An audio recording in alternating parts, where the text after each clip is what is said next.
Hi guys, this is Jamie with Loose Red Quilters, and we had some technical difficulties during our meeting today and our lesson did not record. So for those of our quilters that are following along with our sampler quilt at home, I'm going to reconstruct our demonstration here in my home studio, which is only moderately messy. So hang on a second while I change camera angle, and we're going to go through real quickly how to strip piece a log cabin block, and we're going to talk a little bit about the different kinds of log cabin blocks as well. So I hope you enjoy, and feel free to share this video if you find it helpful, and definitely comment and let us know where you're watching from, and share a picture of a log cabin quilt that you've made. So thanks. Okay, so the first thing we discussed were the different types of log cabin blocks. And there are infinite varieties of blocks out there. You can make them 1,000 different ways, but there are essentially 4 basic types. The type that we were doing the tutorial on today is the spiral log cabin. Now this one starts with a central hearth square, and the reason I call it a spiral is because when you lay your logs on your hearth square, you go 2 is left side, 3 is bottom, 4 is right side, 5 is top. And you just keep laying the walls or the logs of your block on in that manner, and so you just keep going around and around, so that's a spiral. Now the courthouse steps is interesting. The blocks are applied in the same fashion around the central hearth square, but instead of going side, top, other side, bottom, the logs are put on hearth, top, bottom, and then side, the other side.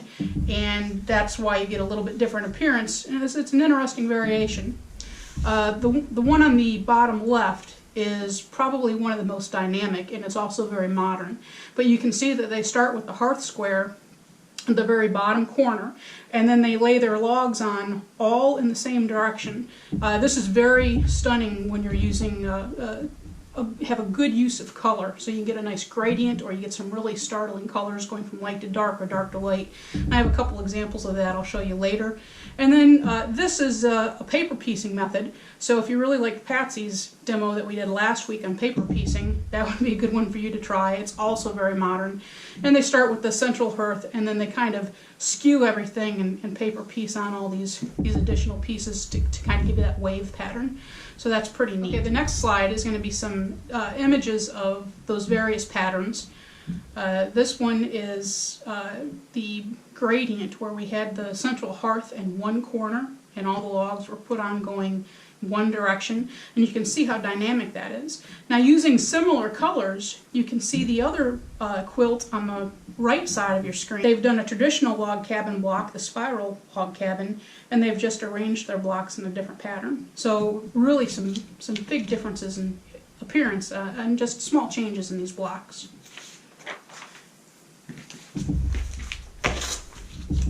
Okay, this slide, again, a traditional log cabin. Both of these are spiral log cabins, and you can see just by the way that they flip around the blocks and arrange them, you get much different appearances in the finished quilt. The quilt on the left is interesting because they have a border around the blocks that is the same as the background, so they appear to be floating. Really kind of neat appearance. So again, just some different variations. The one on the bottom right of your screen is one of the few examples of a log cabin block we have today that does not make use of a background and a dark. They've actually used different color. It's very scrappy. They've used different colors all the way around the hearthstone. So instead of having one light side and one dark side, they've just kind of went for it. And that's an interesting appearance as well. You might notice that the log cabin block, it's really versatile because as in the quilt example in the top center, looks a lot like a half square triangle quilt. Well, essentially, the log cabin block itself is a big half square triangle. So you can really just flip these blocks around any which way and come up with a lot of different patterns.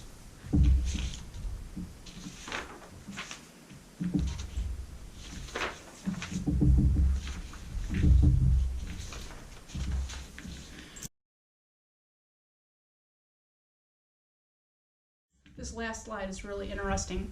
I think what they've done here is they look like they've taken a center hearthstone and they've cut it on an angle to make a diamond instead of a square hearth. And then they've gone ahead and laid on their logs, similarly to what we've done, or what we're going to do in our demo. But when they cut the logs off, they cut it along the angle that the center hearth is cut. So you end up with something very similar looking to a Lone Star quilt. I think this is really interesting. I'm probably going to have to do one of these very soon. Okay, let's get started. First of all, we're going to start off with a hearthstone. Red is very traditional for the hearth. The hearth in the log cabin represents the fireplace, the heart of the home. Obviously, you can use any color you want. These are very striking if they're done with just 2 colors. So, you know, you can use a different color for a hearthstone. It just depends on what you want in your finished project. But for today's demo, I'm going to use a red hearth. This is my background fabric, so I will have half light logs and half dark logs. And for my logs, I've decided to go kind of scrappy. I had a jelly roll pack that needed using up, so we're just going to be using different 2.5 inch wide strips from our jelly roll. So today we're going to cut everything 2.5 inches. Strips of the hearth will be 2.5 inches, background strips 2.5 inches, and obviously we're using the pre-cut 2.5 inch jelly roll strips. Let me clear these away and give us some room. Okay, to start, you're going to start with 1 strip with the fabric long. Now this is shortened for the demonstration, but it would normally be the long width of the fabric strip, and 1 of our jelly roll strips. So we've placed those right sides together. We've sewn a 1/4 inch seam, and then we're going to press this open. And every time you press anything in this block, you press away from your hearth. So we're just going to set the seam and then press it open, going away from our hearth. Alright, for the next step, we're going to take that strip and we're going to subcut it into 2.5 inch wide units. 2.5 inches wide because all of our strips that we're starting with were 2.5 inches wide.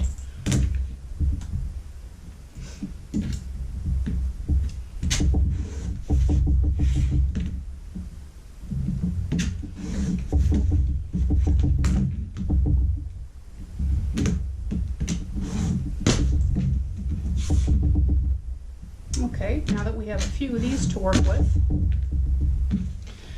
the next step, once you have your units subcut, now when I do these, I do the entire strip with the fabric. So you'll probably end up with 17 or 18 of these units just from your first 2 strips.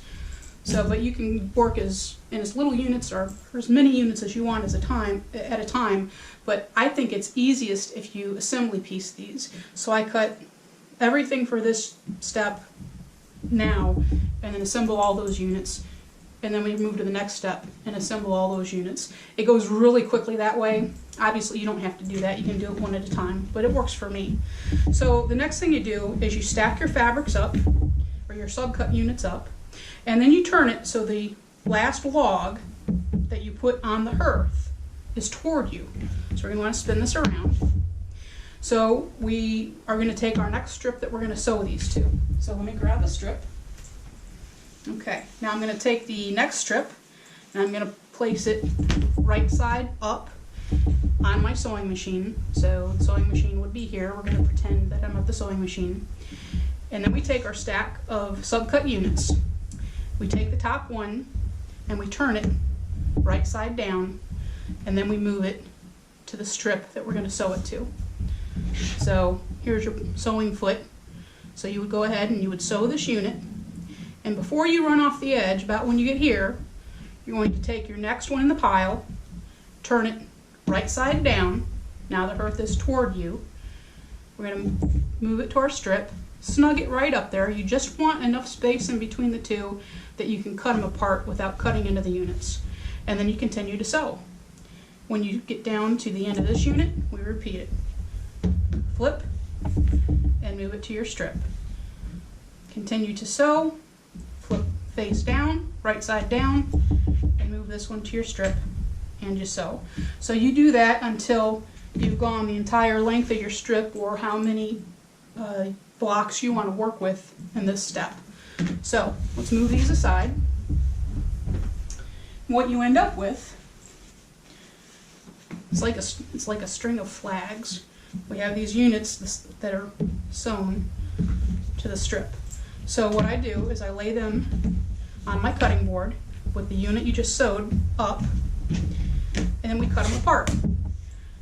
Now if you want to save time and really fly, you can just grab the scissors and cut them apart like this. It's not going to hurt anything, but sometimes you get a little bit of a wonky cut. It's not quite as precise. So for me, I just grab my ruler and I just rotary cut them apart real quickly. And you cut them all apart. And once you have your stack of units cut, it's time to iron them open. So what you want to do to iron things again is you put them on the ironing board with the log you just sewed on top, and you real quickly set the seam and then iron it open, going away from the hearth square. Set the seam and iron it open, going away from the hearth. And you just repeat until you run out of subcut units that you're working with.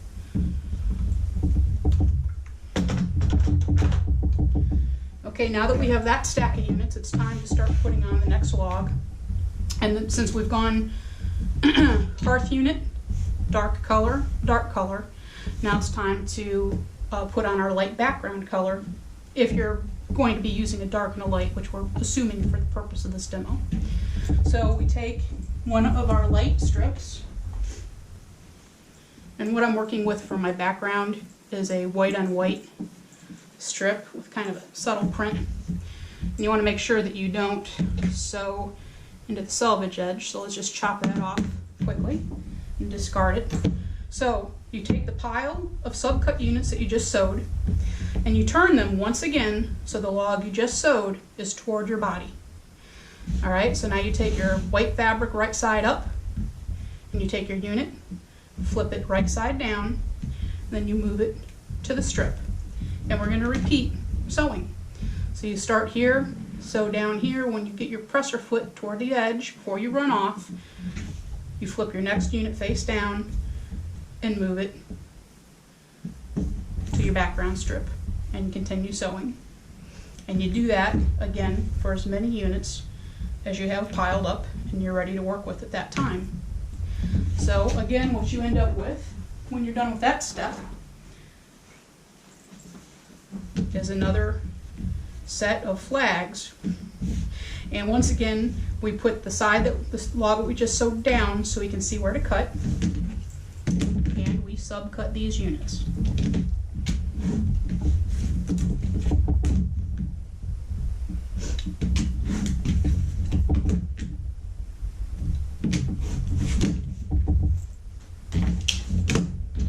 Okay, now it's time to press those open. So let's flip them around so the log we just sewed is on top. Grab our presser board and quickly set the seam and then open it away from the hearth. Set the seam, iron away from the hearth. And you can kind of see the blocks starting to come together now. So we have our first 3 logs of our first spiral or our first wall done. Now we're going to take the units that we're working with. This is the log we just sewed. We're going to turn that towards our body. Since we've put on 2 dark logs and 1 background log, so we need to add a second background log. So eat our background strip again. Same method. Turn it right side down, move it to the strip. So when you get toward the end, turn it right side down, move it to the strip. So, and you do that again with all of the units that you're planning on working with right now. Now, an interesting thing to note is when you get to this step, every log that we sew on from here on out, you will be sewing across 2 seams. Every one. 2 seams. So once you're done with that step, you will again end up with your cool little line of flags. Alright, and we're going to cut those apart once more. Now this one, you can see I didn't lop off the selvage edge before I sewed, so I have to trim this side as well.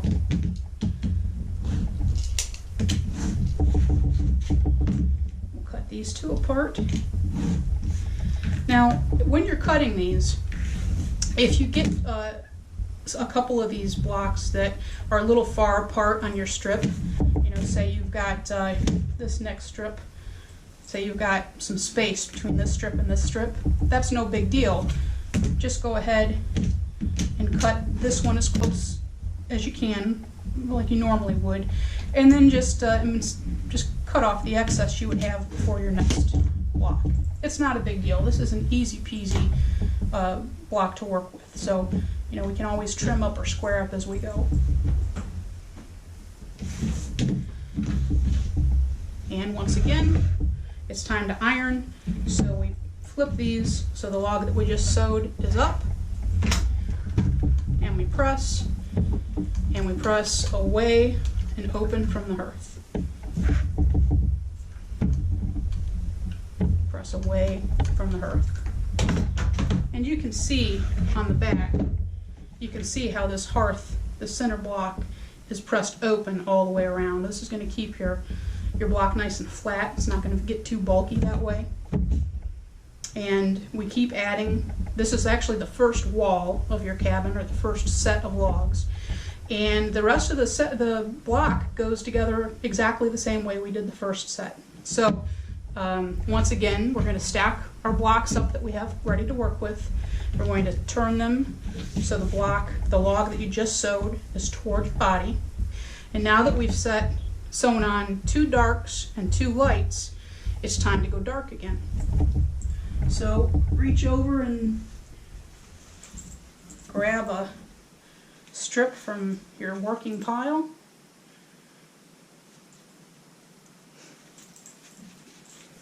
Strip right side up. Turn it right side down. Move it to the strip and sew. And again, you can see we're going over 2 seams. Alright, flip it right side down, move it to the strip, and sew.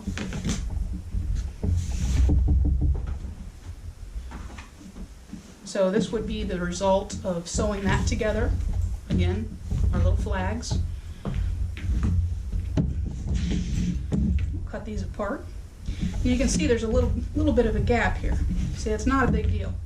I'm just going to trim as close as I can to that unit, and then I'm just going to go ahead and trim this up a little bit.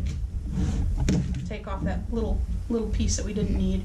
It's not going to hurt anything if you leave it, but when you start sewing on the next set of logs, it's just going to make it a little bit cleaner, a little bit easier to keep from going nuts.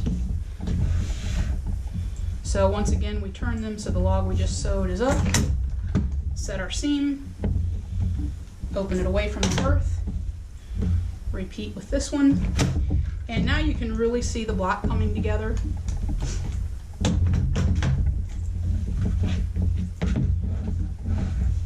So really, you're just repeating the same motion over and over. So from here, we would turn them so the block we just sewed is toward us. We would get our next strip, turn this strip right side up, flip this toward us right side down, move it to the strip and sew. Flip it, move it, sew. That's all there is to this method. So really, let's take a quick look at the progression of this block. So we start off, you start off with your hearth and your first log. Then you sew on your second dark log. Now you have 1, 2, and 3.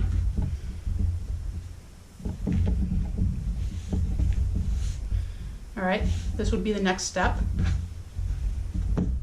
1, 2, 3, 4. Next step after that. 1, 2, 3, 4, 5. So you're simply building outward in a spiral. Here's one pressed open.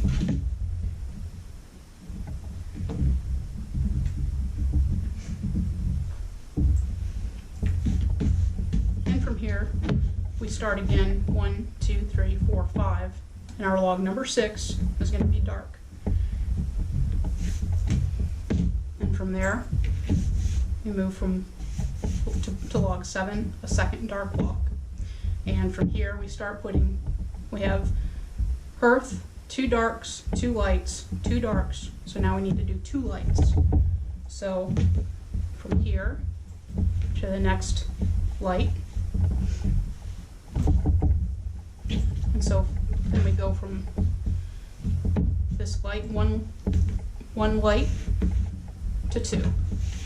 So you can see the log, or the block growing in front of your eyes. Now these 2.5 inch strips, they do make a pretty sizable block. I think this is about 14 inches finished block, because this is your first round of logs, your first wall. Here's the second one. When we put on a third round, you can see the block gets pretty sizable. But this is a fun, easy block. This larger size is great if you want to do wall hanging or a lap quilt and you don't want to make a bunch of blocks. You only want to make 4, 6, 8 blocks. It'll make a nice size project for you. You can make smaller blocks and obviously increase the size of your project. A 2-inch size strip log and a 2-inch size hearth makes about an 11-inch size block. And that's a really nice size to work with. One of the photos that I showed you earlier of the floral quilt with a light background was using 2-inch strips. This is an example of that one. This is 2-inch hearth, 2-inch logs. These are the first 2 walls. Here's the finished block. So this is a little bit more moderate size.